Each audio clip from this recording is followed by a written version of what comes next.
Au cœur de l'Afrique, un village vivait dans la joie, le rire et l'amour partagés. Chaque soir, les hommes et les femmes se retrouvaient autour du feu, célébrant leur union et leur bonheur. Mais un jour, un étranger fit son apparition, un homme au teint pâle, à l'allure élégante et au sourire mystérieux. Jamais personne n'avait vu une telle beauté. Dès son arrivée, toutes les femmes du village semblèrent ensorcelées. Elles s'attroupaient autour de lui, oubliant parfois leurs époux, fascinés par ses paroles douces et son charme troublant. Les hommes, eux, commencèrent à ressentir une jalousie sourde, un malaise qui rongeait leur cœur. L'équilibre du village, autrefois solide comme un baobab, se mit à vaciller. Mais personne ne savait encore que cet homme n'était pas ce qu'il paraissait, car derrière la beauté du voyageur blanc, se cachait un génie maléfique, venu semer la discorde.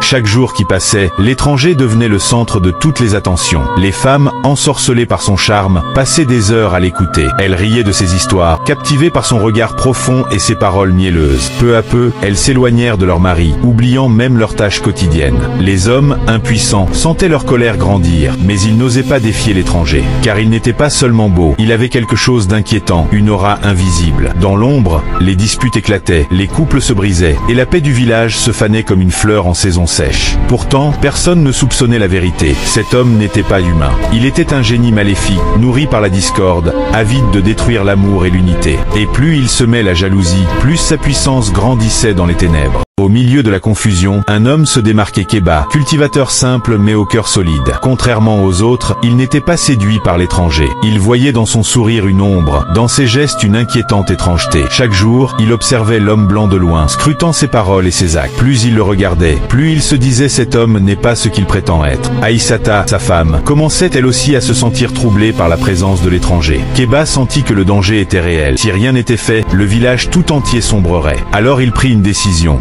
Surveiller l'étranger de nuit, là où les masques tombent. Il n'avait pas peur, car il savait qu'un mal ne peut être vaincu que lorsqu'il est dévoilé. Ainsi débuta le courageux combat d'un homme simple contre un génie perfide. Sous la lumière pâle de la lune, Keba s'avança, silencieux comme l'ombre. L'étranger marchait seul, loin des cases, vers la rivière où les anciens disent que les esprits murmurent. Keba, caché derrière un arbre, observait chaque geste, chaque souffle de l'homme mystérieux. Puis soudain, l'inattendu se produisit. L'étranger s'agenouilla au bord de l'eau et prononça des paroles étranges, dans une langue inconnue. Son reflet dans l'eau changea, révélant un visage monstrueux, hideux, noirci par la jalousie. Ses yeux brillèrent d'un rouge ardent, et son rire résonna comme un tonnerre funeste. Keba comprit alors la vérité. Ce n'était pas un homme, mais un génie maléfique, maître des illusions. Il sentit la peur l'envahir, mais sa foi et son courage le tinrent debout. Cette nuit-là, le masque tomba, et le combat pour sauver le village venait de commencer.